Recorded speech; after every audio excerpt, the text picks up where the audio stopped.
I'm going to pick Steph Curry with my first pick. I tried calling you last night. 0 rings.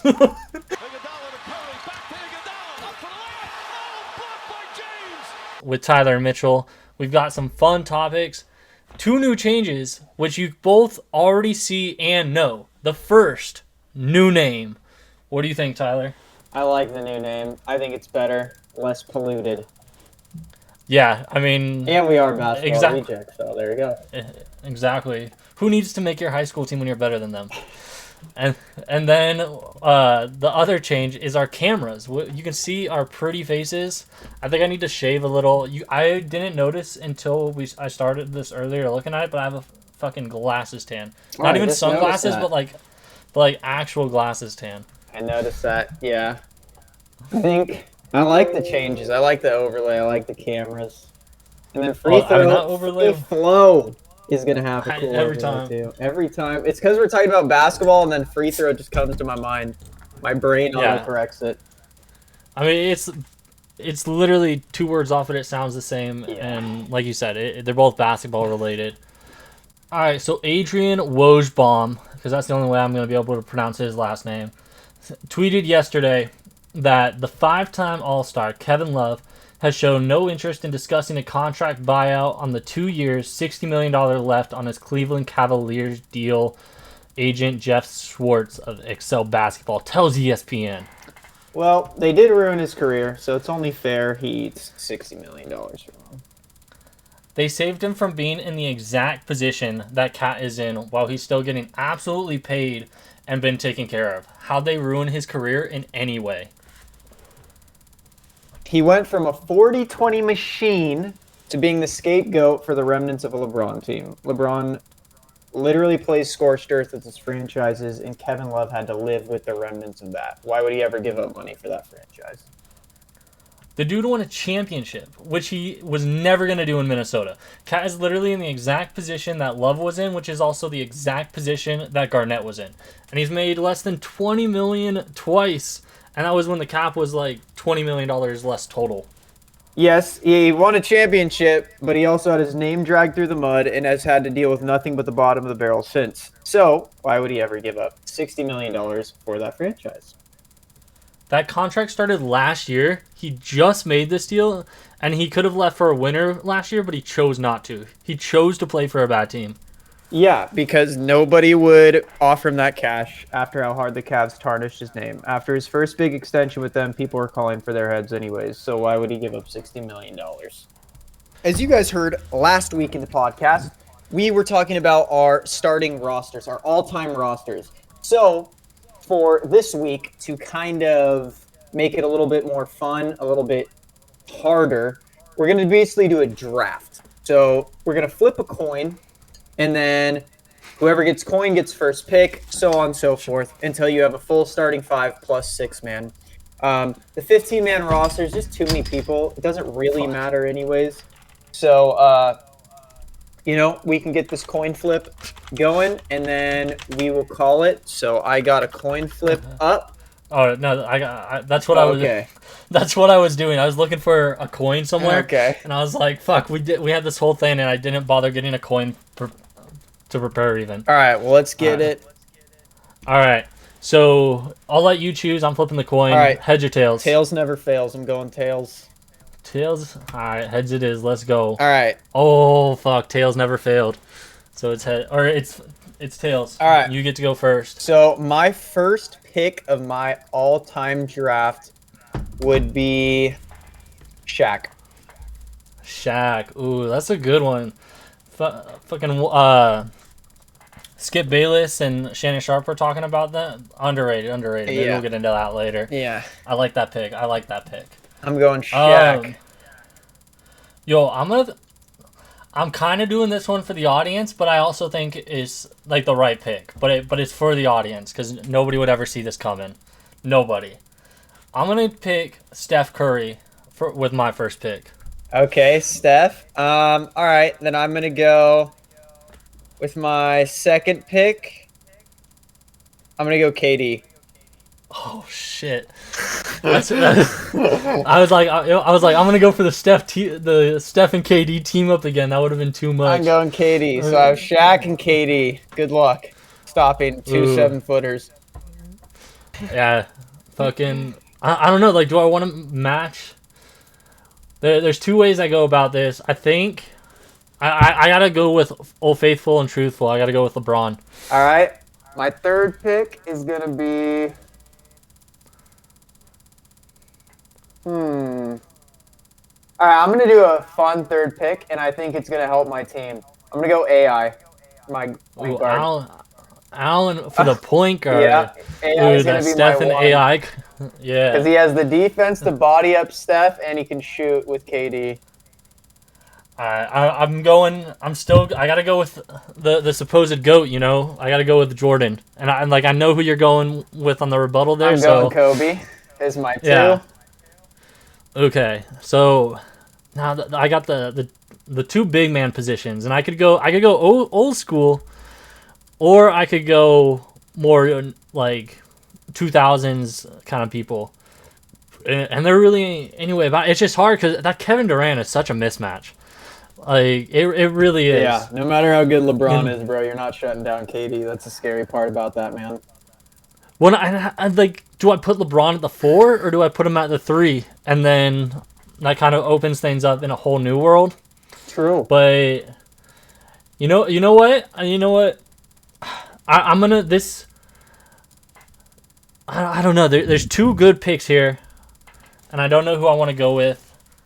So I'm gonna go with the counter for your guy, which isn't necessarily so. I was thinking between Tim Duncan or Bill Russell. I'll just tell you straight up those are who my two choices were, and I'm gonna go Bill Russell because Shaq has a problem with undersized centers like Ben Wallace and Dennis Rodman that I think Bill Russell can fucking muscle that out. All right, and then for my final pick to round out my top 5 lineup of all time is going to be Timmy D himself. Tim Oh fuck! Duncan. You went huge. God damn it! I'm All right, getting strong, athletic big dudes. So it's not like small yeah. ball is going to work against these dudes because they're all athletic as hell. So Oh, my starting damn. 5 before I pick my 6th man is going to be AI at the 1, Kobe at the 2, KD at the 3, Tim at the 4, Shaq, greatest center, most dominant center of all time at the 5. All right, and I got Curry, Jordan, LeBron, and Russell, and now I need another guy, and I'm confident with this one. This actually makes me feel better about this whole thing. And you got to remember, like I get the 6th pick too, because you got the first one in the Yeah. first like So you get setup. first So pick I and get the 6th man. 6th. yeah. So for my last guy, I'm going Hakeem the Dream. Still I think Shaq's got going to him. body slam him, but No, but see, I'm confident that he can match up more with Duncan. okay. Like, and because my worry was that if you had KD at the 4, that Hakeem can't really keep up with KD. But the LeBron and KD and Hakeem on Duncan, I feel more comfortable about. You know what I mean? I feel it. And Who's your then 6th man? I could go Mr. Unguardable. You know what? I don't like this. 'Cause it's so hard with your 6 man because then you're choosing. Like for me, I'm choosing again. I'll just tell you between either like Kareem, which like perfectly helps me against like all your big men that you got, but then like I don't have a backup for the perimeter, and I like my perimeter guys, but do I want to play in the whole game? Like I want that wing, and you know what? I'm gonna go with everybody's kind of on board. Ooh, no, we're going with Larry Bird. I was thinking Kawhi, but I think I'm gonna go with Bird. All right, so mine's going to be weird. You're going to think this is weird, but I'm confident in my big men. If I were to have a really good 6th man for this team, it'd be Yeah. Reggie Miller. Oh, that shooting. He Yeah, just gets you I buckets. get the shooting, I have the buckets, and I have the defense. That dude went head-to-head Yeah. with so many insane players, including Jordan, and held his own. Yeah. I got to go with Reggie. I think he can lock down Jordan, Steph, whoever I need him to lock down. Kobe could lock down Jordan or Steph. and we're just going to be Dude, raining threes down. That almost makes me want to get Klay Thompson, just get him in. Oh, bucket for bucket, those two. All right, so my team, Steph Curry, Michael Jordan, LeBron James, Hakeem Olajuwon, Bill Russell, and Larry Bird off the bench. My teams, AI, Kobe, KD, Tim Duncan, Shaquille O'Neal, and Reggie Miller off the bench. Wait, was it Reggie Miller or Ray Allen? Reggie Miller. Okay, I don't know why I was thinking you were saying Ray Allen. Nah, Reggie, dude. Reggie's... Take it back to the VOD, Yeah, Reggie's nuts. That'd be... We might have to run this in 2K or something. Dude, that would be a bad... So my only thing is I think, obviously, because it's my team, but I'm pretty sure my team would win just because I don't think your team would have the offense to keep up. Yeah, I mean, defensively, like, I can lock it down, but the thing about, like, a player like Shaq is that he's so dominant that, like, a 30-12 game is like, I'm like, you know what? I'm fucking killing it. And that's the problem is you have Shaq that's bound to get 30. You have KD who's bound to get 30 on that team. And then you have Kobe who's bound to get 30. See, and that's where, like, my Kobe hate comes in because I'm like, my best hope is to just shut everybody down and force Kobe to take as many shots as he can. Like, but I still got AI and Timmy D. That's the dangerous part, is you still got those guys, and Timmy D can shoot. I mean, he's got that mid-range stroke. He was kind of getting it, like, in his last couple seasons, not at a good, like, high enough rate to really judge anything, but... You know who I was going to pick for the vibes at power forward was Dirk. I was going to pick Dirk for the vibes. If you had gone... because I thought about that too when you said Durant, but I was like, he can't match up on defense with Durant. Like, offensively, I like that matchup, but like, Nowitzki can't guard Durant on the perimeter. No. Like, it's just flat out. Whereas Hakeem can definitely guard. I think both of our teams are lit though, and you know what's funny about you saying Steph Curry? So before this, I was thinking about it, and I was like, I'm gonna pick Shaq first because I know Mitchell will pick Shaq if I leave him up. I know he'll pick Shaq. Yeah, 100. He was like he probably was like my second or third pick. Like, Steph was gonna be my second pick. I was gonna have my same exact lineup, but it was gonna be Steph in place of AI. Yeah. And the rest of the lineup was pretty much how I thought it would go. Yeah, when I play like 2K and make up a team, I love that Shaq and Steph combo. Yeah. Because it's unfair. It's so unfair. Shaq has to be double teamed. Yeah. If he's not double teamed, they're scoring. I was honestly banking on you picking LeBron. So I was banking on, especially when I got first, I was gonna go Shaq, LeBron, Steph was gonna be mine. I was like, and then I was like, okay, my team wins. Period. and the only saving grace that I would have had out of that is that I would have been able to get Durant. True. Yeah, I think because I would have had LeBron and Durant. Yeah, I think KD's low-key's a good pickup, so I wasn't too bummed. Yeah, and the thing is, and people need to realize this doesn't mean that these are our top 5 players ever. No, they're definitely not. Like, nobody has Reggie Miller as 6 all time or top 12. Like, mine's team building. If I were to pick the top 6 all time, I would have probably went Stockton or Magic. And because you want to gotta like distribute it a bit more. I would have wanted to pick that. I would have still picked Kobe. I would have still probably picked KD since you grabbed LeBron. And then I still probably would have picked Shaq and Tim. Actually, I just wouldn't have picked Reggie. I would have picked Kareem. And this is why I wanted to do the draft, because like one of my like favorite teams to do would be a team of like Steph, Jordan, LeBron, Durant, and Shaq. That team would be unstoppable. Because like on that team, LeBron plays the point guard in the way that Magic Johnson would, and Steph is the off-ball shooter, like in the way that like a Clay could be, essentially. Like LeBron's the ball dominant one, and then I like, as much as like people kind of consider KD a 3, with today's league changing, he's a 4, and he's just no other 4 can stop him. Yeah, I did it. I picked KD as a 3 because that's like what his position is labeled. That's Yeah. what he labels it. That's what NBA labels it. Yeah. He's a small forward. That's why I picked him at the 3. I didn't even think about swapping him to the 4 because I wanted to try and keep it positional. That way, I wasn't because AI is a point guard. He's also a shooting guard, but he always ran. He's like the exact same thing as KD, but between point guard and shooting guard. Yeah, and he always ran point. So I was trying to make it as positional as possible, not like Kobe, KD, LeBron. Like, oh, they could run. They could run power forward, but like I wanted to pick actual power forward to play it, an actual small forward.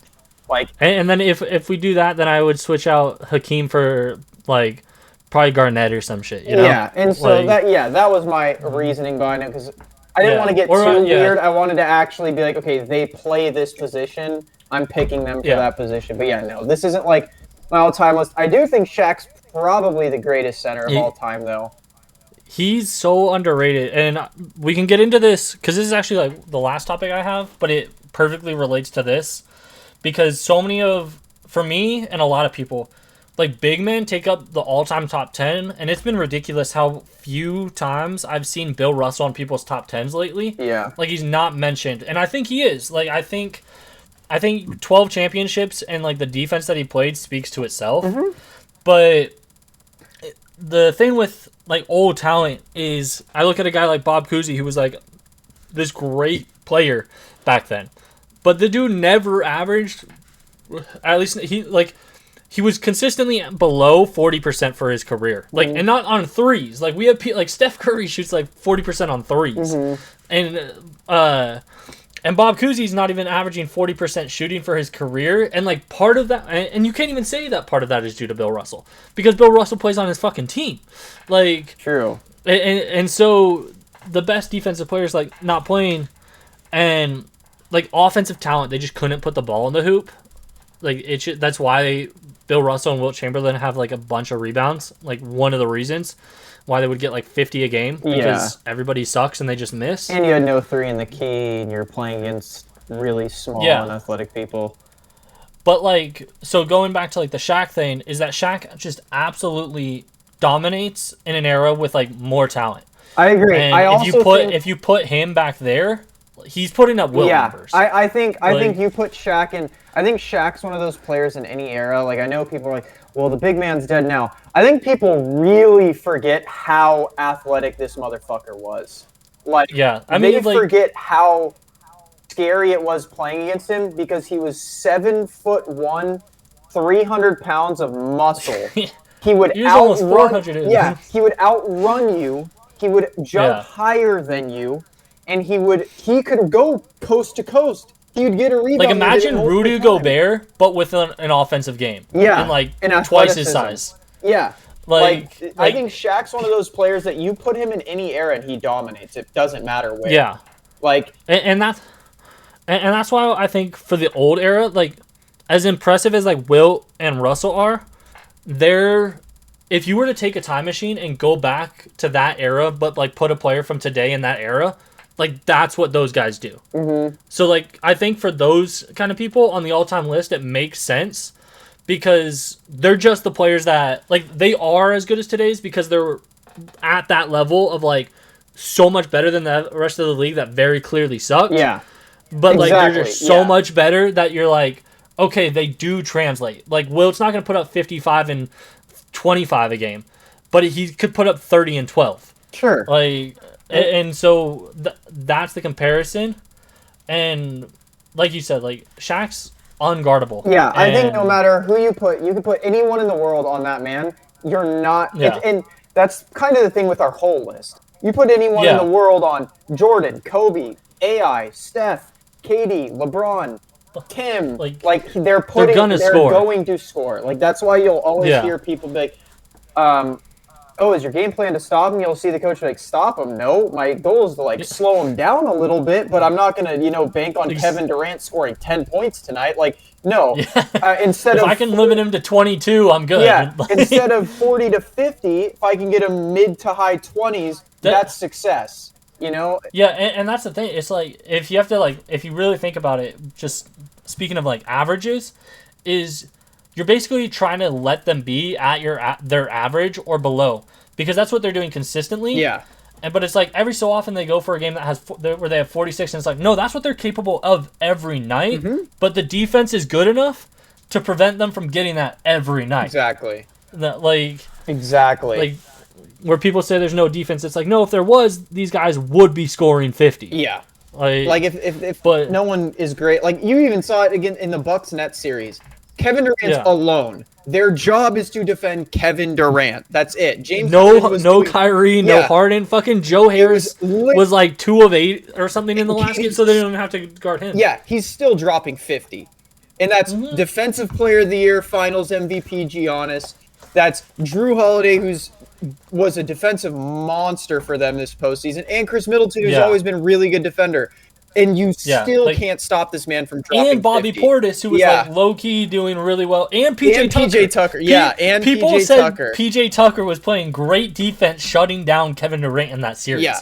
KD was still putting up numbers efficiently every night. Like, that's the thing with these all-time lists is, no, I'm not saying they're the best players ever, but are they the best players at their individual positions? Yeah, I think we got pretty much all of them except for Reggie Miller for me. Like, I'd admit he's probably not the best at his position, but my thing is he's so damn flexible, his defense is so damn good, and he can shoot threes.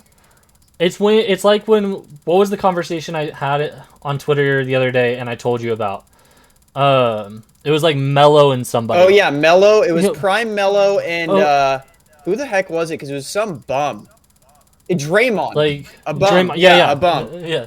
Where people say, oh, Draymond's better, whatever. And it's like, Draymond can do a lot for your team, but he cannot lead a team. No. Like, he is not. If we saw that when Steph and Clay were out, they were an awful team because Draymond's not the guy.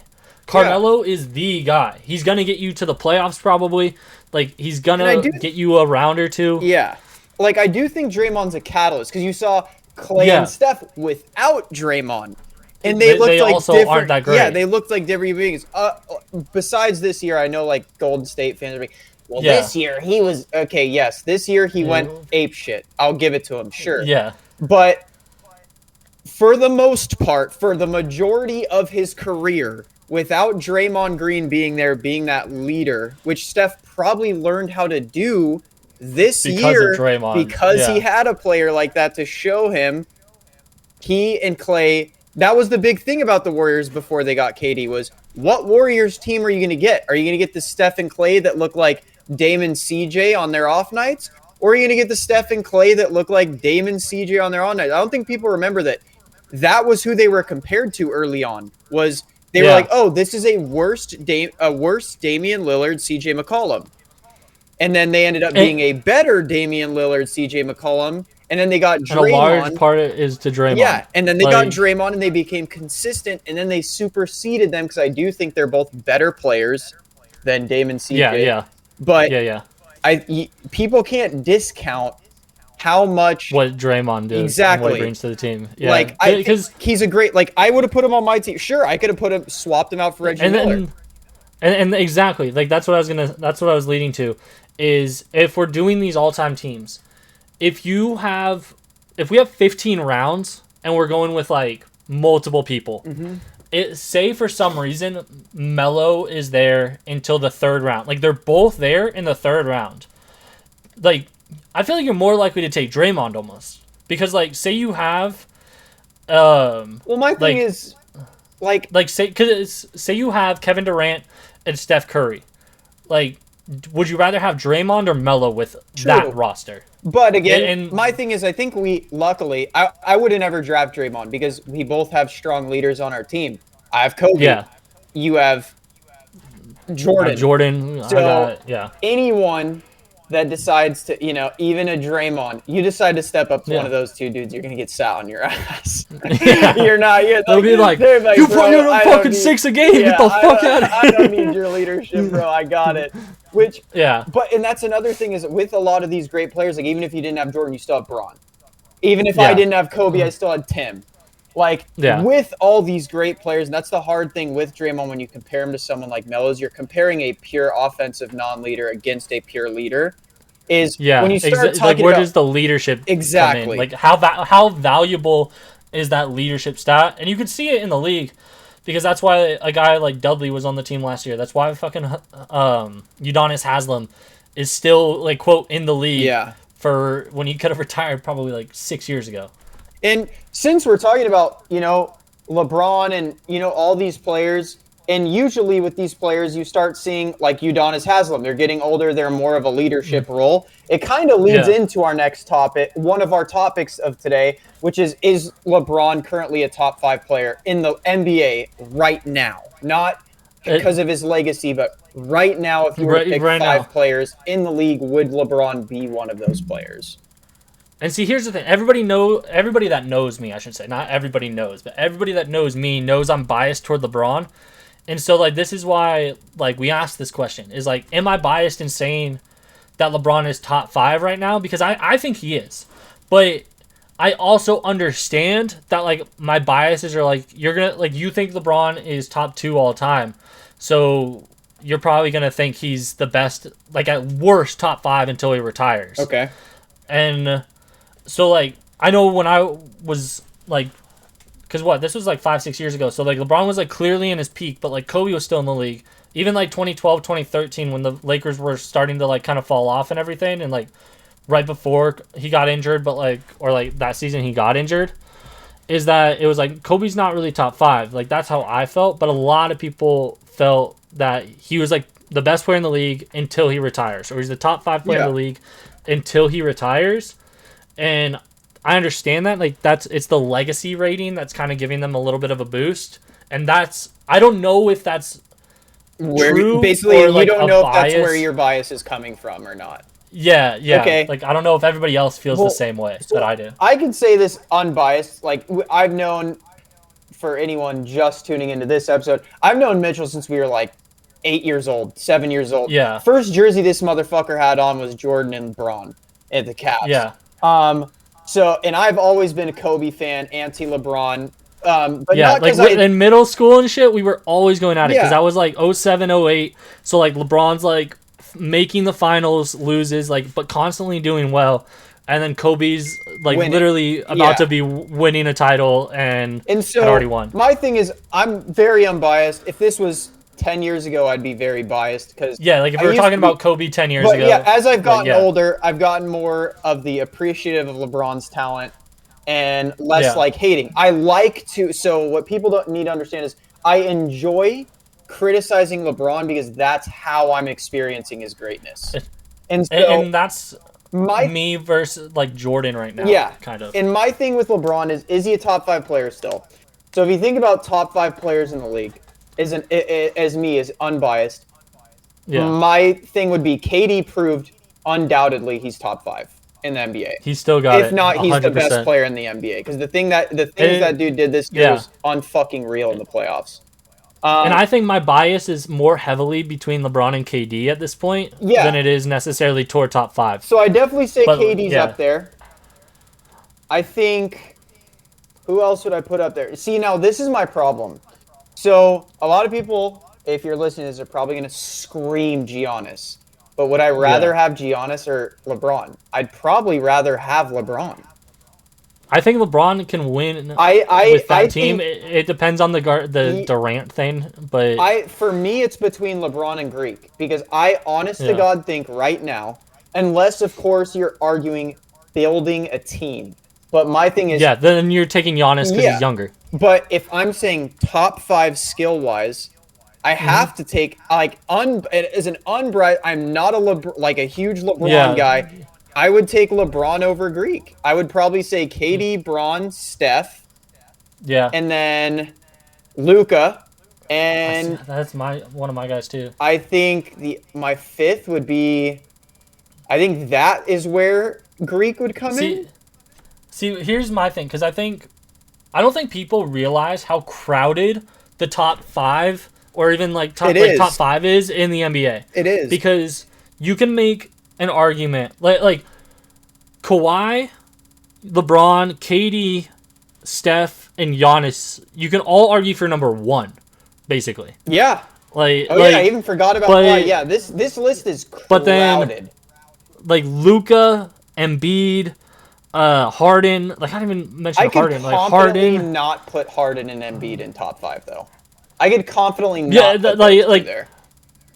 Well, if they were quote in the top 5, they are like the 4th and 5th. True. Like those are the players that they would be because, like I said, like outside of the 5 that I mentioned for number 1, like it almost feels like there's a tier list, and that a tier list is better to describe the talent. We could probably do that in another podcast. 5.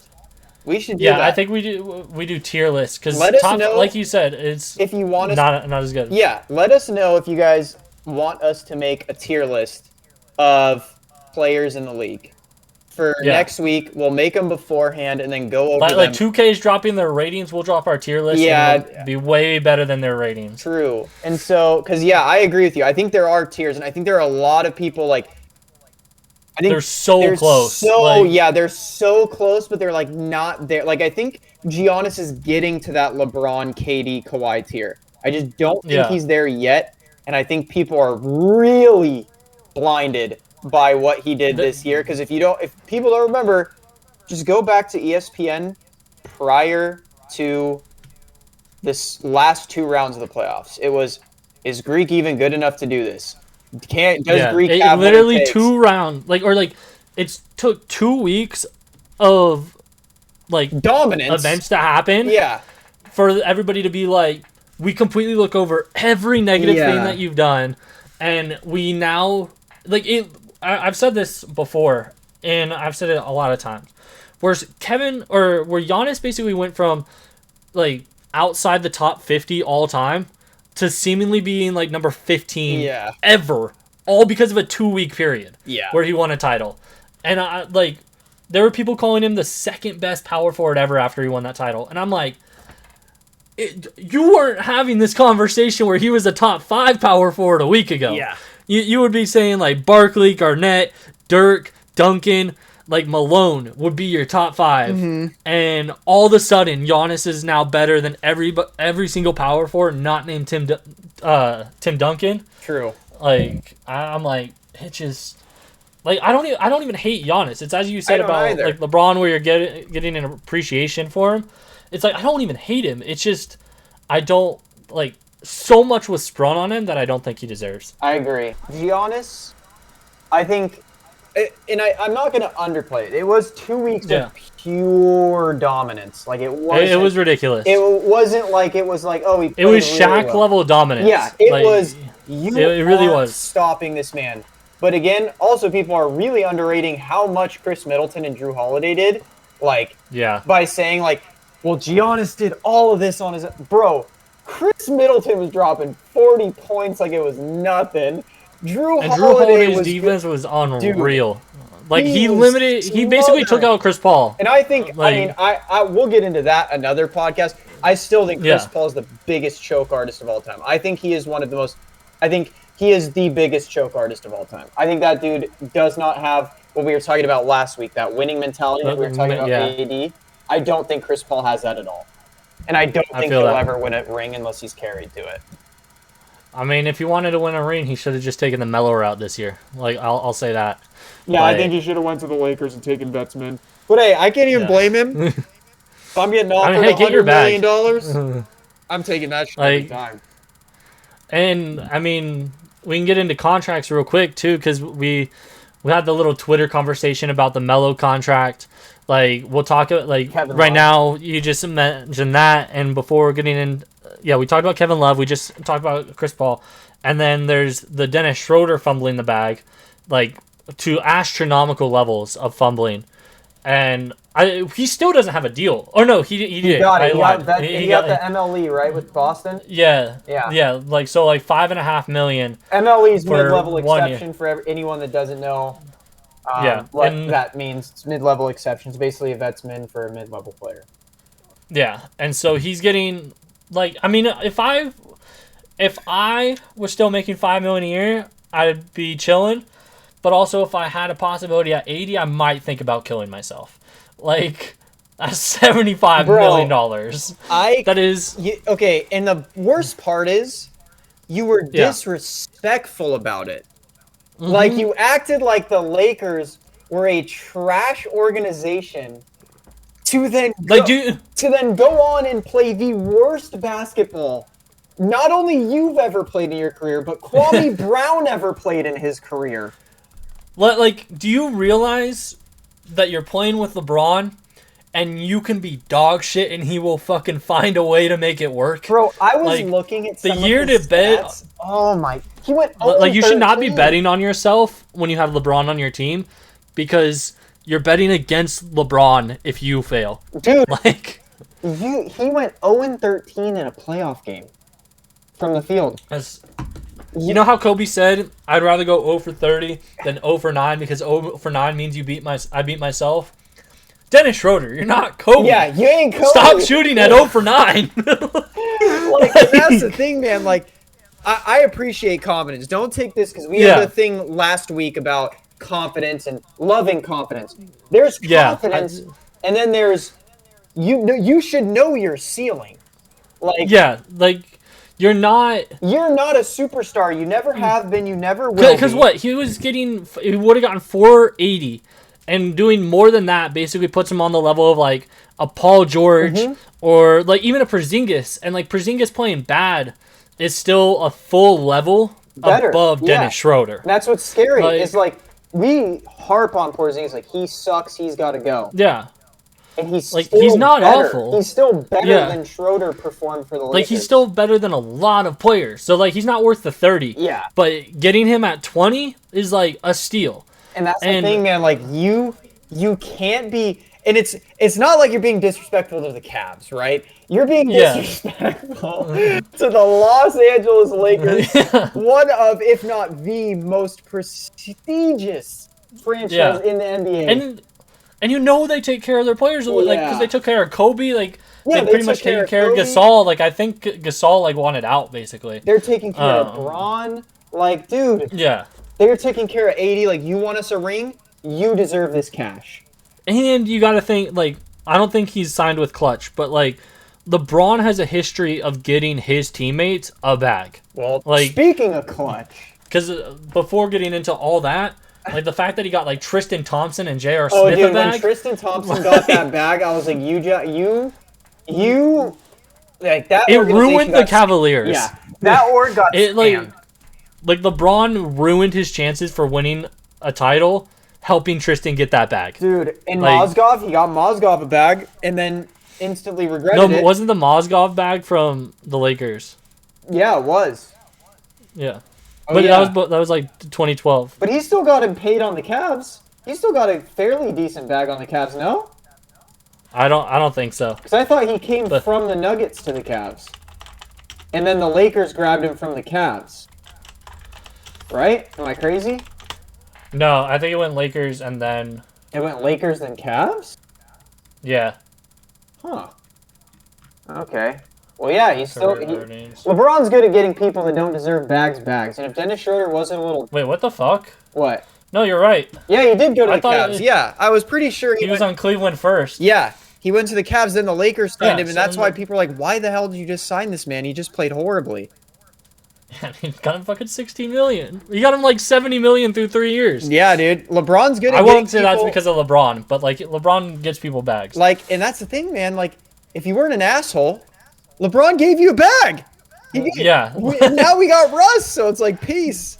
We don't need your ass. Like, the only good thing about him for the Lakers, if he had taken that contract, was that they would have had way more money to work with, and they probably could have gotten both Buddy Hield and Westbrook. Because like the deals, like they could have traded, they done a sign and trade with Kuzma to get Hield basically.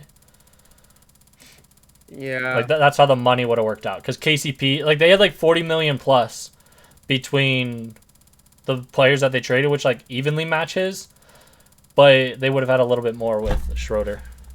So yeah, well now that we're getting into clutch with LeBron, so Clutch just had the big Nerlens Noel lawsuit saying how $80 million on the table from the Mavs, which I remembered that. I remember that vividly because Woj reported that they offered it. Like he had it offered when he was with, I don't know who he was with. I can't remember. That dude's been with 150 teams at this point.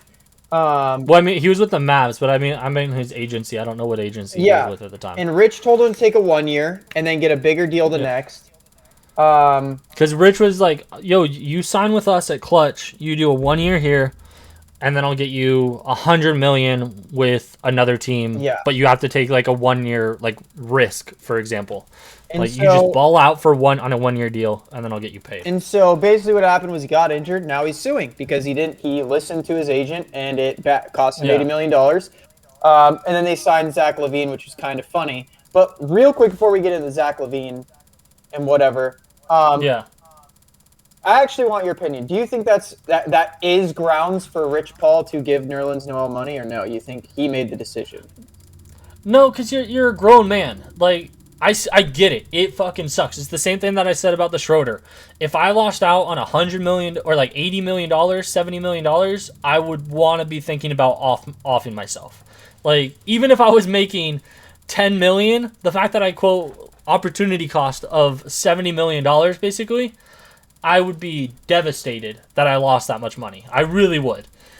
That said, like he did it so that he could get a bigger deal. And sometimes you make that risk, that gamble in life. There's not a lot of jobs out there where you have to like bet on yourself Yeah. that much. But I mean, if you're investing in like a company or whatever, there you lose sometimes. Yeah. You are gambling. And unfortunately, sports, not just gambling for sports, but playing a sport at times is gambling. So here's the thing that I just thought about. This is the perfect example of why players should be able to go straight out of high school to the NBA. Because people will go to college for 1 year, get injured, and it can be an awful injury, and they never make the league. Yeah. Or they're basically like Greg Oden, where they make the league, but they're injured continuously. Mm-hmm. And whereas if they got to go out of high school, they're immediately getting better trainers, and they're immediately getting paid. So even if they only have one good contract, which for a first round pick is like a guaranteed 2 years, like $5 million plus at this point. Mm-hmm. But you're getting a guaranteed contract for going to the league because the NBA is not like other sports where they don't guarantee their contracts. I believe every contract is fully guaranteed.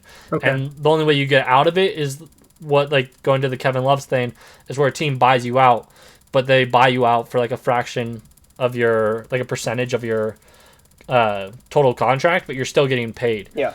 And the player doesn't have to do it, which is like the Kevin Love thing again. But that going from high school to the league means that these players can get paid right away in the case that you have an injury.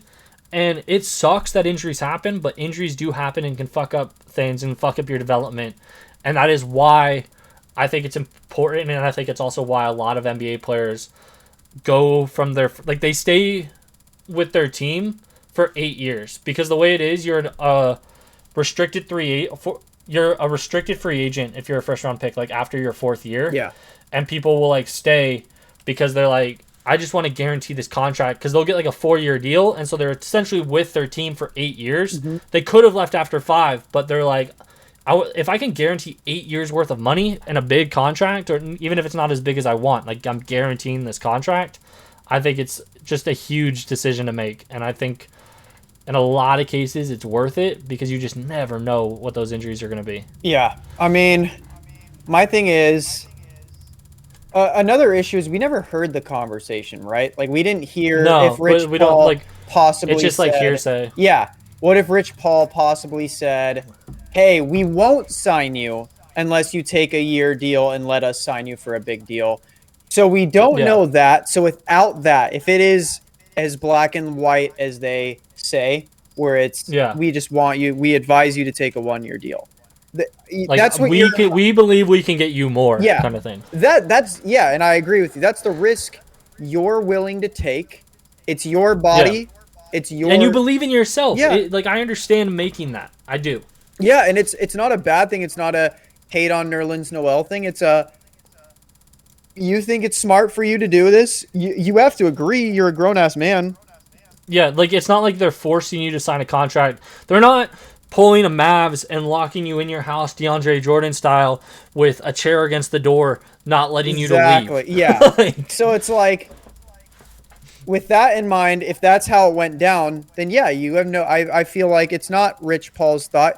Even as an agent, you're taking a risk. Like, what if you tell your client, like, well, I thought you were good, like, Yeah, and they're like, well, where's my 100 million? Maybe he wasn't injured. He just played like shit. My bad. I thought you were good at basketball. and Like, that's a good point. Because what if as an agent you were like, what, like, do they have just as much right to sue? And if like the opposite happens, he's like, if you played up to your thing, like, I'm also making a deal with myself. Like, you realize if I get 4% of your $100 million contract, I get $4 million.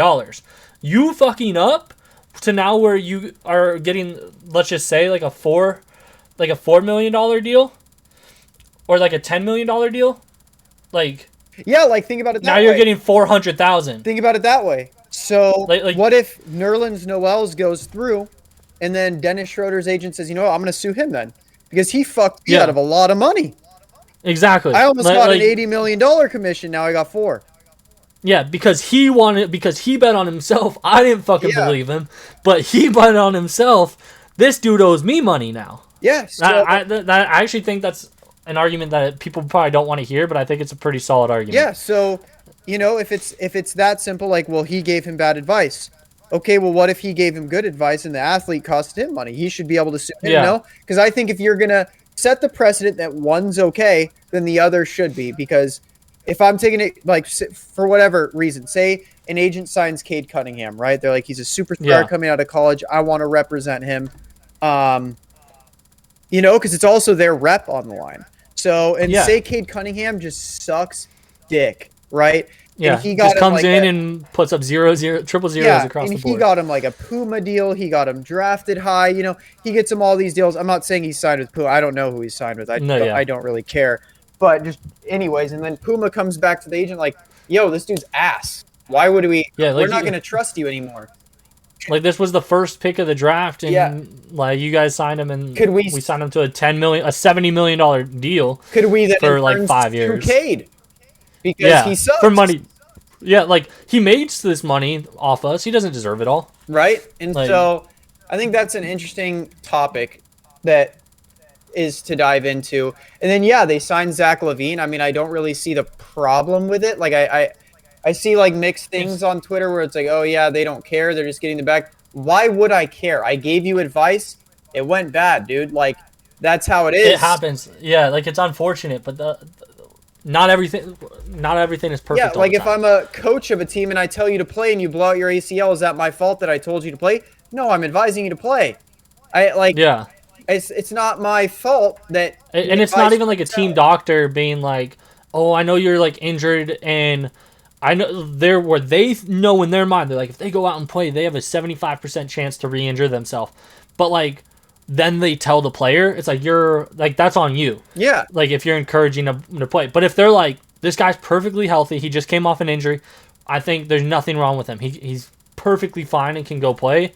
It's not on them to be like, oh, he got re-injured or whatever. Yeah, and I think, that's one of those things. It's like, how's it Rich Paul's fault? This dude manages 1,000 athletes. Like, I don't think it's not like that many. No, it's obviously not 1,000, but he manages a shitload. Yeah, he manages a lot. It's one of the most like powerful brands in the NBA. It's like, dude, like, yeah, I thought, it sucks for me too that you didn't get a $100 million deal. Hey, like, Nerlens Noel is suing him like, you cost me $80 million. You cost me a few too. You got injured. Like, I get it. Yeah, like, it sucks. Injuries happen though. You're playing sport with the most elite level athletes in the world. Like, yeah, and who's to say there might be more information that comes out. Exactly. And we find out Clutch was super shady. Where if Clutch was super shady, because people would be like, oh, Clutch intervenes with like the whole league, and they don't want players going to teams that is like against LeBron and can impact him winning.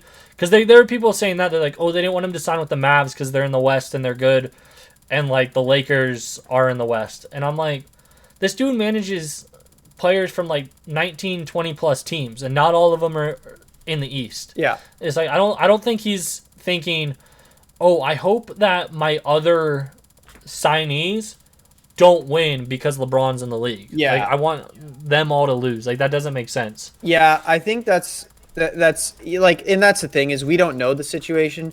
They could have like I don't know how sports agents go, but I'm sure if Rich Paul wanted him to not sign the $80 million contract, he could have easily been like, well, if you sign that, like I'm just not going to work with you because you have a deal. Yeah, Like there's nothing for me to make there. Like the only thing I could do is give you and endorsements. So and who knows? Like he kind of said that where he's like, if you sign this deal, I'm not representing you yeah, because, but like if he signs the deal, he wasn't being represented anyway by Clutch. and so So it's like you're gonna let one agency take over for your contract deal, fire them after they get you an $80 million deal, and then sign with another agent like right after you sign a contract deal, just so that this other agent can get you endorsements. exactly. Like I wouldn't be working if I'm an agency and somebody's like, you're gonna make the deal with this agency that like actually makes you money and not split it with me, but then you're gonna come to me now for all these other deals that I can get you. Like I'd be like, this kind of is a two-way street, and that's what you bring is the big NBA contract, and I get you all these smaller ones where I get like way less money off of, but I'm working way more for you on all these other small deals. Yeah. And Like- so, like, yeah, man, like, in my opinion, like, sure, if Rich Paul kind of manipulated in, because you have to remember these athletes are pretty young too, so they're Yeah. not as, like, a lot of them don't finish school, so they're not as educated, which is just how Yeah. it is. I mean, he didn't finish college. Yeah, Like so Nerlens Noel, because like- we know that. when it comes to that, yeah, he's going to have to take advice. And if Rich Paul, one of the best agents ever, walks up to you and says, I'm not going to sign with you if you sign this deal, then I agree. Yeah, sure. He has grounds to sue him. I think at that point, Rich Paul's in the wrong. You fucked up. You owe this dude some But cash. see, I don't think you do because, like I was just saying, you're not. He's not negotiating his team contract deal, so why would you sign with me for other deals? Well, because I Like mean, for like a Wheaties box if you're not doing your team deal with me. yeah, but at the same time, it's like I don't really have an option. Like this is the deal I have. You know, But it's like I could get you another one and I could get you more. like next if year. if Rich Paul said like, and we also don't know what if he's like, okay, well, what if you negotiate a team deal for me this year? That way I'm safe. Yeah. And what if Rich Paul said, no, I will only work with you if you take a 1-year deal? Like that's my thing. Whereas if he pulled some shady shit like that, then it's like, yes, you owe him money. Because at the end of the day, you put a kid in a position where he can't say no. Like it's the Yeah. biggest agent in the world, one of the most successful agents in the world, and you forced him to take the 1-year deal or you would not work with him. Like then But you're still being taken care of. Like that's what I'm saying at that like for that point. Like cuz the other agency is taking care of you for that $80 million deal. Like you know what I mean? I guess, Like yeah. like they took care of you for that, and so you can say like, "Oh, don't sign with like I'm not signing you," but it's like if you're signing with me, you're signing the team deal. Otherwise, why would you need me if you're signing a team deal? Yeah. Like if you're signing the deal you have in place, why do you need me? True. Like that's kind of my point, I guess, is that you've already made this deal, and so I'm not going to work with you if you've already made a deal. Yeah. Which like can be morally wrong or right depending on how you look at it, I guess, which is like kind of more your point, but I don't think it's on Rich Paul if that's the case. True. True. But so but like let's say they were wrong, that Clutch was in the wrong, Rich Paul was in the wrong. What do you think happens to Clutch? Like what do you think the league does? Really, I mean, I don't think the league really would do anything. I think But like do you think they'd consider it tampering in any way, or like I think or do it's you just think hard, man. a fucked up contract? I think Rich Paul's too big to fail. That's my opinion. I think Yeah. if it was any other agent, they'd probably be like, they'd get some. But do you hefty think they would like try? punishments.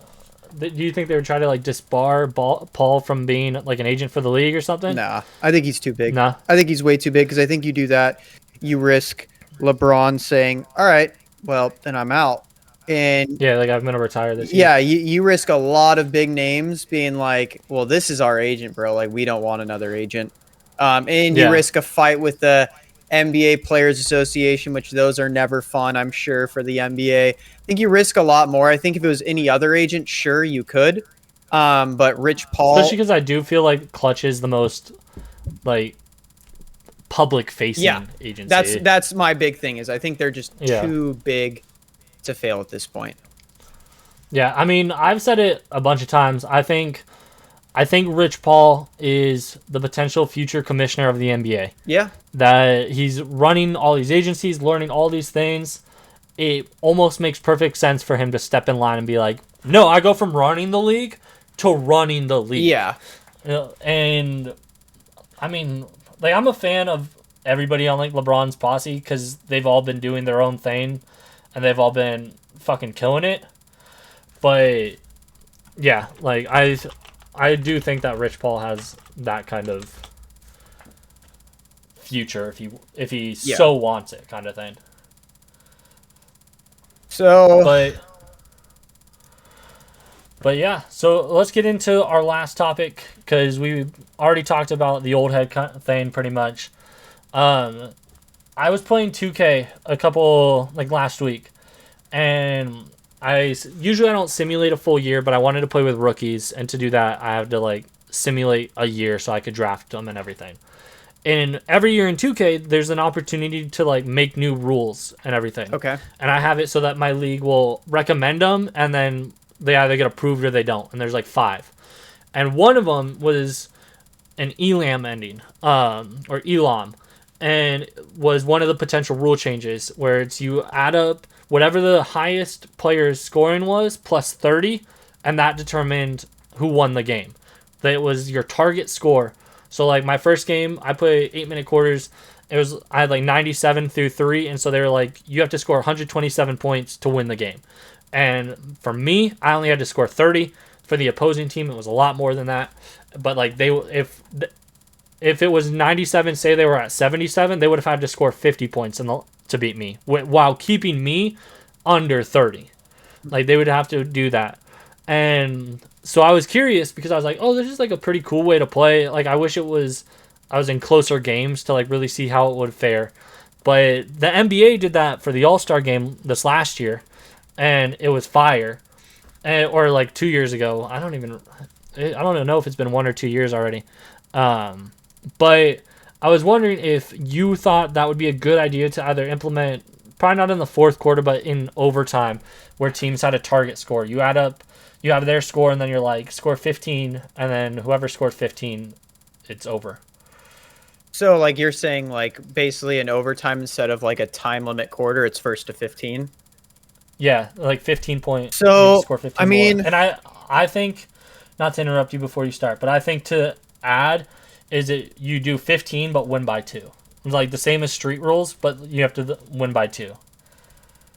I don't even know though, because then you take away. Nah, because I don't think it would work just because I think overtimes are so rare and so fun that you'd be taking out a lot of excitement and you'd take out a lot of like TV level stuff. Like when KD sent them to like 3 overtimes, it was fucking absurd. People were like, what is going on? see, and that's why I kind of have the win by 2, but then those moments are a little bit more odd because you're doing them to either tie or to go up by 1 kind of thing. Yeah. Like a buzzer beater would be you're tied and then you have to like make a shot, or you're down 1 and you have to make a 3.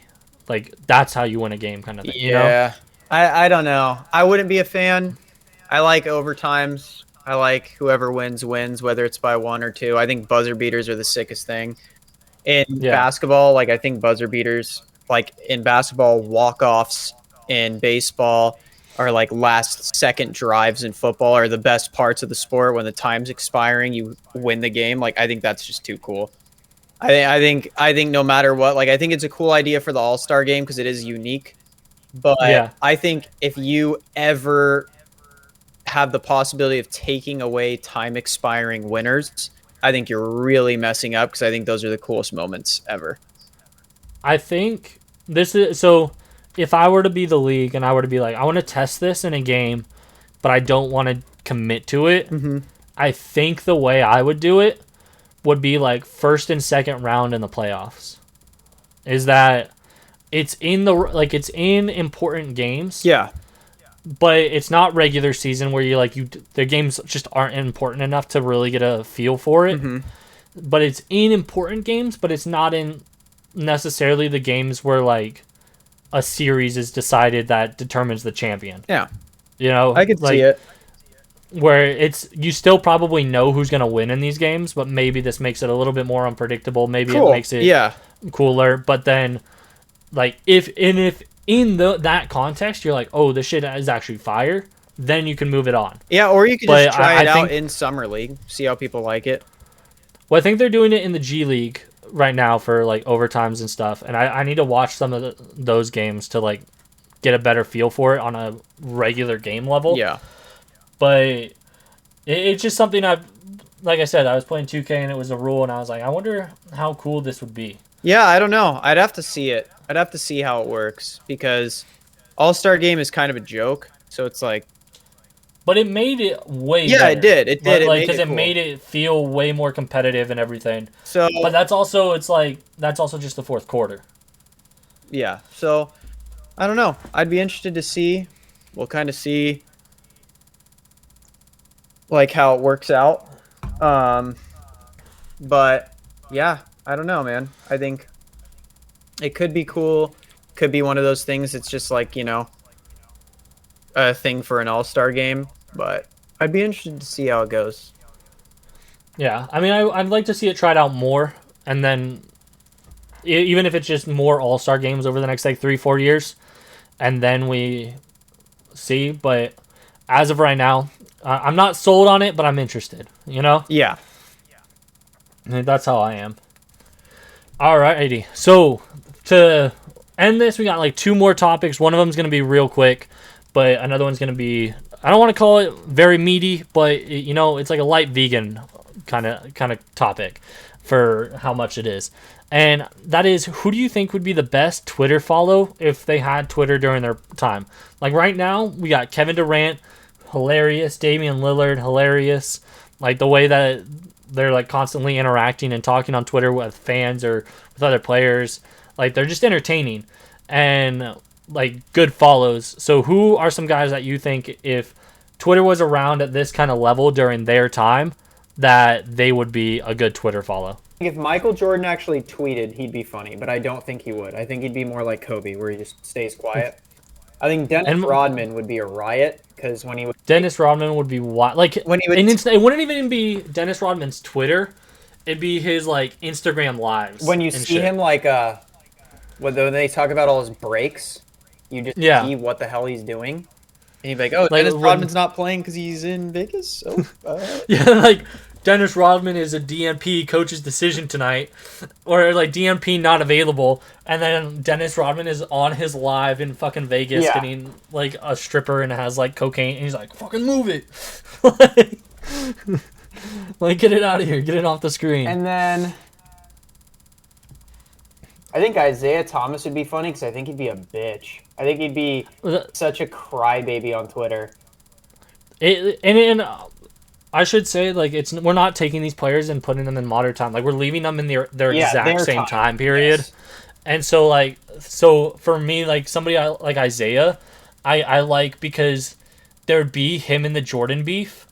And I think for him, and this might even make Jordan funnier on Twitter, is that Isaiah would be, like, talking, I feel like he'd be the dude that would be talking a bunch of shit on Twitter to Jordan.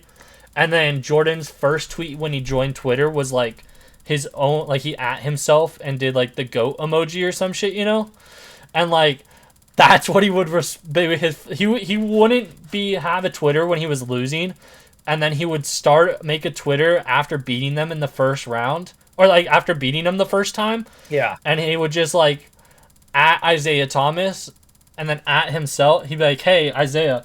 And then he'd at himself and be like, "Goat Jumpman logo." I'm the goat. Yeah, I think that would be comedy. I think Jordan could be comedy if he tweeted. I think it'd be super funny. And for me, I kind of feel like that about with like Bill Russell and Wilt Chamberlain.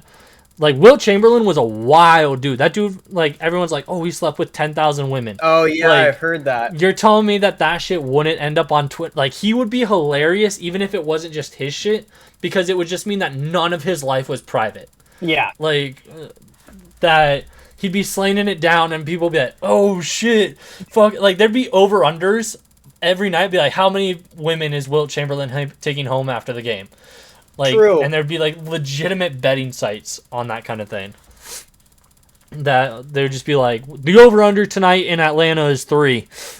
Dude, it would be comedy. Like, some of these old players, I would love to see them on social media. And it'd just be funny to see how they react. So I think, like, all their personalities, like, you already know so much, it would just get even bigger and bigger and bigger.